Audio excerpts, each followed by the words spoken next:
Me pidieron que hiciera como una especie de pantallazo general de la Evangelii Gaudium, y después mis compañeros de panel van a ir tomando algunos puntos más en particular.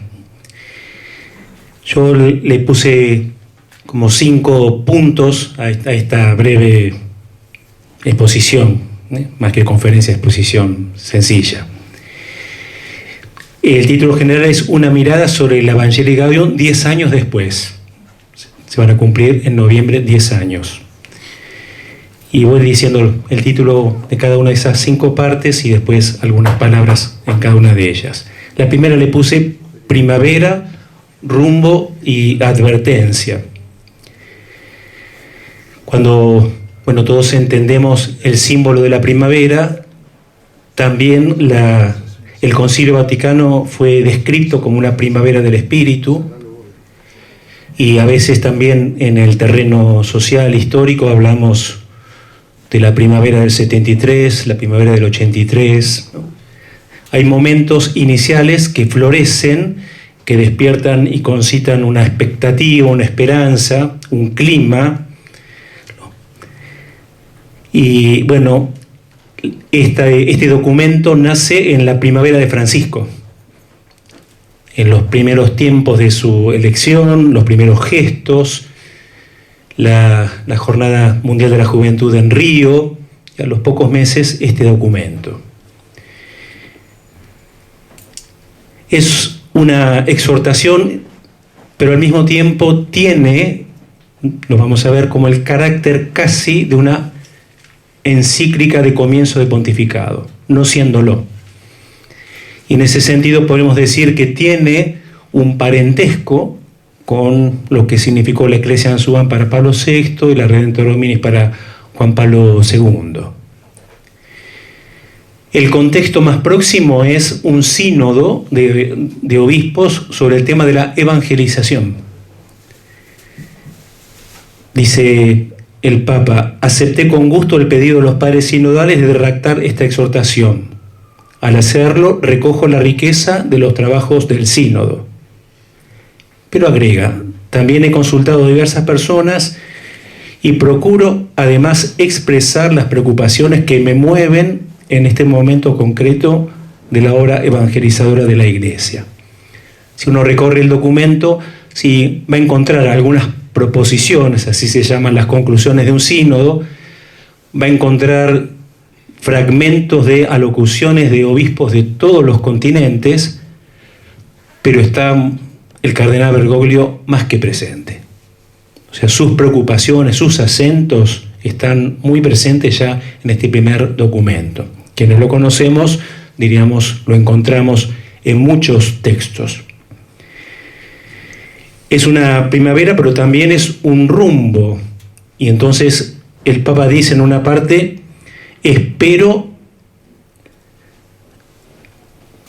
trataré de expresar aquí que tiene un sentido programático y consecuencias importantes. Es un programa de acción pastoral. No es solamente ni el mero recoger las propuestas, sino que es un rumbo que marca inicialmente el Papa. Pero también hay una advertencia ya inicial, que me parece que no es menor y que nos ayuda a todos. Diríamos, el diablo sabe por diablo, pero más sabe por viejo, ¿no? Dice el refrán. Dice el Papa: no ignoro que hoy los documentos no despiertan el mismo interés que en otras épocas y son rápidamente olvidados. Y ahí después dice esto de programático, ¿no? Esta advertencia inicial se hace cargo de muchos documentos que a veces florecen, provocan una semana de estudios, a veces hasta publicaciones, ¿no? Están en la voz, en el lenguaje, sobre todo de ciertos ámbitos académicos o lo que fuera, y después van como desapareciendo. Un ejemplo de lo contrario, un gran obispo, aunque no muy conocido, de nuestro país, Monseñor Devoto de Goya, durante todas las sesiones del concilio mandaba una carta por semana a su diócesis. Y en los intermedios de las sesiones del concilio, esos meses que había como de sándwich, iba a la diócesis y trataba de implementar cosas ya en función de esos documentos que el concilio iba aplicando. O sea, no eran hermosas palabras, documentos, eran consignas. Bueno, el Papa me parece que nos advierte que él quiere que sea una consigna. El segundo punto le puse exhortación fuerte y voz de voces. ¿En qué se nota que es una exhortación? En que hay muchísimas exhortaciones en el documento. ¿Puestas de qué manera? Entre signos de admiración.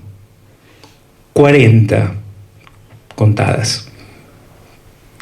Es decir, es como si alguien nos tomara de la solapa y nos dijera, bueno, hagan esto, ¿no? Nos empuja, ¿no? Lo pone en ese lenguaje. ¿No? Y al mismo tiempo no es solamente él, ni solamente los documentos que cita, sino que recoge, como decía recién el padre Carlos, toda una tradición teológica latinoamericana y argentina. Y entonces también es una voz que recoge voces, un viento que conjuga vientos previos. Y uno podría, recorriendo, vamos a decir así, los pasillos de la exhortación, reconocer reflexiones de las cátedras nacionales, de la Comisión Episcopal de Pastoral, de la COEPAL, del padre Gera, del padre Tello, del padre Farrell, del padre Boazo, de la teología del pueblo, de lo que se conoce como la teología de la liberación argentina, de la experiencia de los santuarios, de muchas cosas que forman parte de nuestro humus teológico pastoral argentino. Entonces, es el Papa, por supuesto que lo diga el Papa tiene un valor universal y un peso, pero no es solo su pensamiento. Y dentro de ese bagaje en el cual hunde su reflexión, hay una voz que me parece sobresale sobre todas y es la de Pablo VI. No solamente porque en los comienzos de la exhortación está varias veces citado un documento hermosísimo de Pablo VI que se llama Gaudete in Domino, sino porque lo que campea en la exhortación es la Evangelii Nuntiandi. Una infidencia, vieron esas cosas que circulan, no había una gran expectativa respecto de la riqueza y la profundidad del sínodo que se había hecho previamente a la elección del Papa. Y entonces que el Papa completara, por decirlo así, las proposiciones y que hundiera sus raíces en la reflexión de Evangelii Nuntiandi tenía un sentido. El tercer punto sería las flechas de interpelación. Vieron que Monseñor Bergoglio tiene un estilo que habla bajito, pero es como un taladro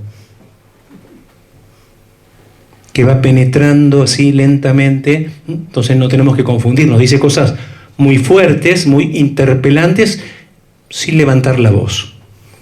Entonces hay muchas partes del documento que son como flechas interpeladoras, pero que al mismo tiempo, y esta será la segunda parte del título de este tercer apartado, es el eterno problema de el vino y los odres. Se nos propone un vino nuevo en la exhortación. La gran cuestión es cómo los odres, es decir, nuestra mentalidad, nuestras costumbres, nuestros usos, nuestra inercia y muchas otras cosas, es capaz o no de recibir ese vino nuevo. Esto se lo dice al mundo, describiendo así a grandes rasgos la cultura contemporánea, y sobre todo se lo dice a la Iglesia misma. Hay muchas partes de la exhortación que están dirigidas hacia la comunidad eclesial. El cuarto punto sería una dimensión olvidada. El cuarto capítulo es el más extenso de la exhortación. el de la dimensión social. Y sin embargo es el menos citado. Y me animaría a decir el menos aplicado también.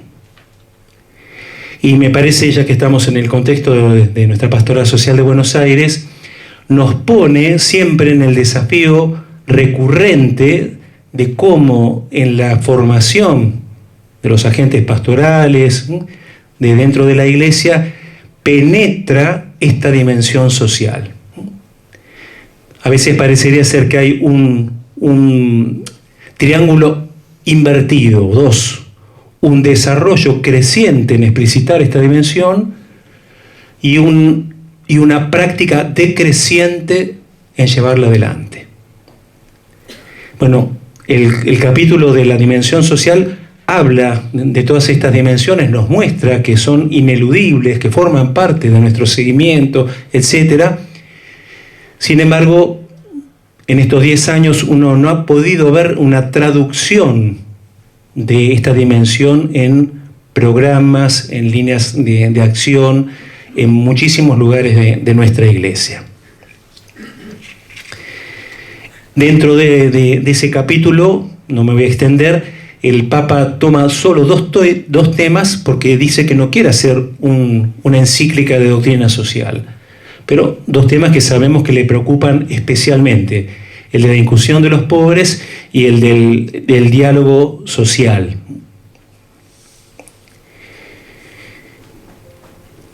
Y el quinto punto, tomé una parábola de la Biblia y le puse un hallazgo en el templo a modo de parábola. En la historia del pueblo de Dios hay un episodio histórico, pero que también es simbólico.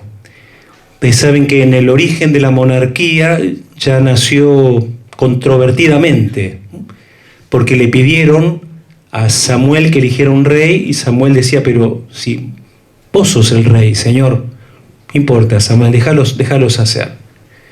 Y entonces el primer intento fue fallido con Saúl, después fue David, pero después de todos los reyes, el 90% de los reyes justificaron esa reticencia inicial de Samuel. Lejos de servir al pueblo de Dios, lejos de ser fieles a la alianza, se apartaron, con honrosas excepciones. Una de ellas es el rey Josías.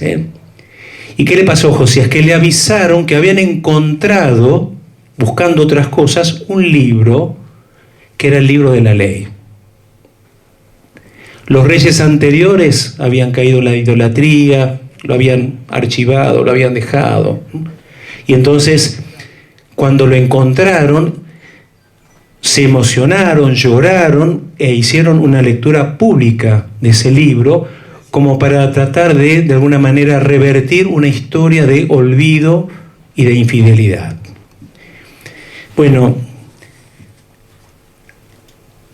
dejo como flotando una pregunta: ¿qué ha quedado de esa exhortación después de 10 años? De esos llamados, de esas interpelaciones.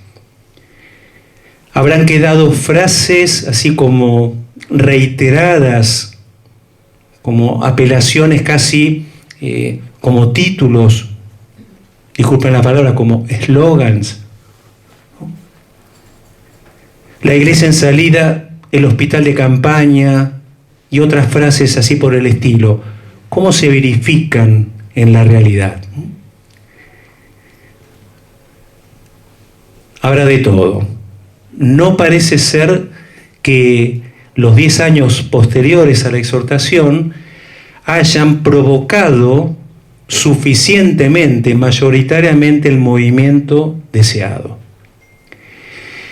Esto que parecería ser algo negativo, pesimista, sin embargo tiene otra parte, y es que las veces que tomamos algún texto hoy del Evangelii Gaudium y no decimos de dónde lo sacamos y hacemos un encuentro,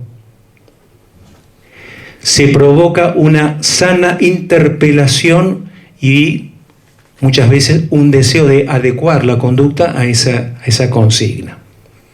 Voy a poner 3 ejemplos y con esto termino. en un retiro de la diócesis donde yo estoy ahora, de Merlo Moreno, hicimos una lectura circular del último capítulo sobre el espíritu de la evangelización. Fue una oración escuchar esos textos. El año pasado, en la Semana del Clero, nos apropiamos de esas tentaciones que dice el Papa que tenemos los agentes pastorales. Fue como un examen de conciencia comunitario. Y en un trabajo en mi parroquia, espigando algunos textos sobre la parroquia, justamente, provocaron una reflexión muy grande en los grupos que iban tratando esos temas. Quiere decir que el contenido del Evangelio Gaudium sigue siendo más que vigente y al mismo tiempo es una interpelación para hoy, para nosotros. Bueno, esto es lo que quería compartir con ustedes.